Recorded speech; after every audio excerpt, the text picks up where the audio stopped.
you my version of "'Twas the Night Before Christmas." 'Twas the night before Christmas, when all through the house not a creature was stirring, not even my spouse. For he chose to sleep out in the camper that night, saying only, "We're through," as he ducked out of sight. Our hope for the future lay snug in their beds, while SpongeBob and Sandy Cheeks danced in their heads. And I with my foot warmers toasty and hot, wondering if my husband loved me or not, had just settled down for a long winter nap, when out of my cortex came a long stream of crap. Away to my laptop, I flew like a flash to download my noodle before it could crash. When out on the lawn there arose such a clatter, I sprang from my MacBook to see what was the matter. Away to the window I flew like a flash, thinking maybe the ravens had raided the trash.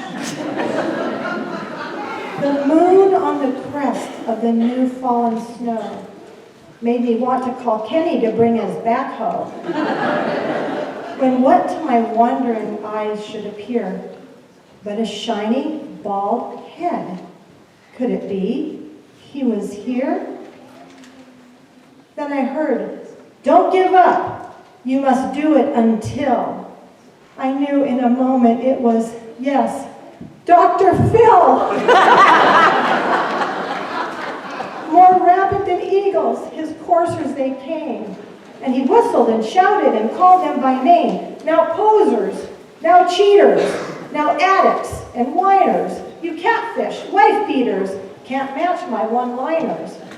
To a dual diagnosis, to a room down the hall, we provide sober escorts, now dash away all." As leaves that before the wild hurricane fly, when they meet with an obstacle, mount to the sky, so up to the housetop, his producers they flew, with cameras and cue cards, and Dr. Phil too. And then in a twinkling, I heard up above, "Don't ever give up on the one that you love." As I drew in my head and was turning around, down the chimney, the good doctor arrived with a bound. He was dressed in Mabro from his head to his toes, the high-end Italian design of his clothes, and the bundle of books he had flung on his back looked awful smart in this land of the lumberjack. His eyes, how they twinkled, his dimples, how merry. This was better than Santa Claus times the tooth fairy. His droll, mustached mouth was drawn up like a bow, and his spit-eating grin was as white as the snow. A stack of blue note cards he held firm in his hand.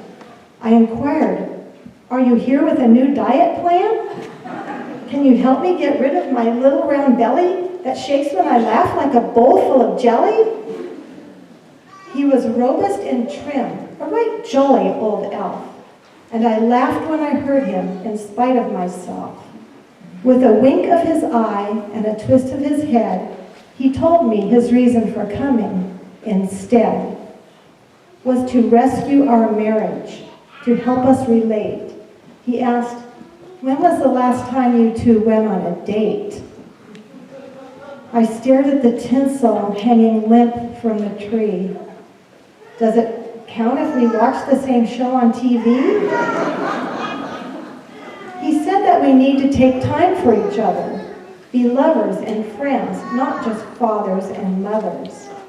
To start every day like it's a love letter, asking, "What can I do to make your life better?" Then he smiled and added, "To be a good spouse, you must look at yourself, clean your own house. If he has a flaw, find a way to forgive it. Ask yourself how much fun you are to live with."